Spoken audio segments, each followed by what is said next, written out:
రాహుల్ గాంధీ రాజీవ్ గాంధీ బాట పడతారా లేదా ఇవాల్టి ఆధునిక పరిస్థితులకు అనుగుణంగా ఉంటారో చూడాలి. ఎందుకంటే గతంలో సాధారణంగా మనకి పెళ్ళిడు అంటే 18 ఏళ్ళు, 18 ఏళ్ళు దాటిన తర్వాతనే వివాహం చేసుకోవాలి. అమ్మాయికి 18 ఏళ్ళు, అబ్బాయికి 21 ఏళ్ళు.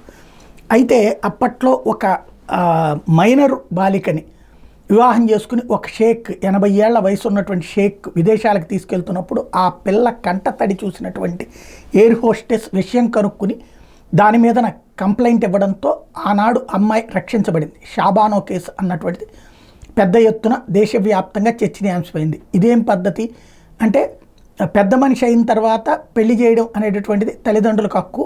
ముస్లిం సామాజిక వర్గంలో మైనర్ ఇది వయసు అన్నటువంటిది 18 ఏళ్ళు అన్నది ఆ చట్టం వర్తించదు.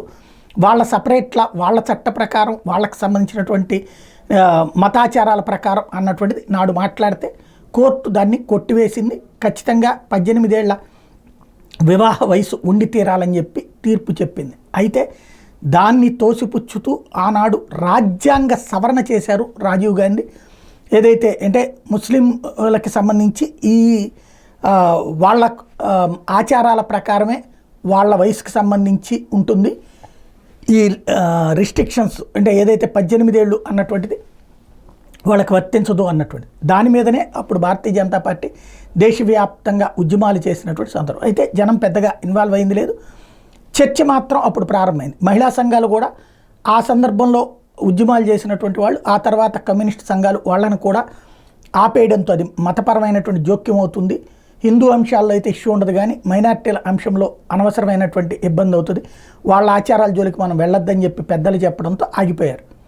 అది ఆ తర్వాత అట్లాగా దాని తర్వాత మళ్ళీ ఇప్పుడు 2 కీలకమైనటువంటి అంశాలైంది. ఒకటి త్రిబుల్ తలాక్, ఏదైతే విడాకులు మత పెద్దల సమక్షంలో తీసుకునేటటువంటి వ్యవహారం.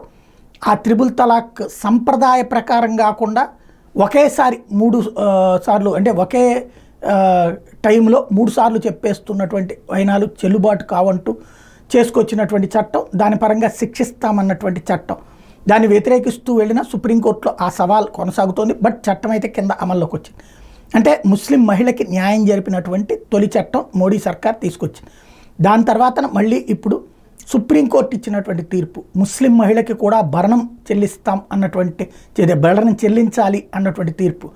భర్త వదిలేసిన తర్వాత భరణం నాకు సంబంధం లేదు, నికానామా కింద డబ్బులు ఇచ్చేసాం అని చెప్తే అందుకు అంగీకరించినటువంటి విధానం భరణం ఇవ్వాలా, అమ్మాయిని పోషించాలి అని చెప్పినటువంటి తీర్పు. అది కూడా చట్టాన్ని ఉటంకిస్తూ చెప్పినటువంటి తీర్పు. ఇప్పుడు మరి కాంగ్రెస్ పార్టీ స్టాండ్ ఎట్లుంటుంది, రాహుల్ గాంధీ స్టాండ్ ఎట్లుంటుంది? వాళ్ళ నాన్న బాటలో పయనించి మేము వస్తే రాజ్యాంగ సవరణ చేసి అది మారుస్తామంటారా, లేదా ముస్లిం మహిళలకే రక్షణకు ఉద్దేశించినటువంటి అంశం కాబట్టి ఈ విషయంలో తను కూడా మద్దతు ఇస్తారా చూడాల్సి ఉంది.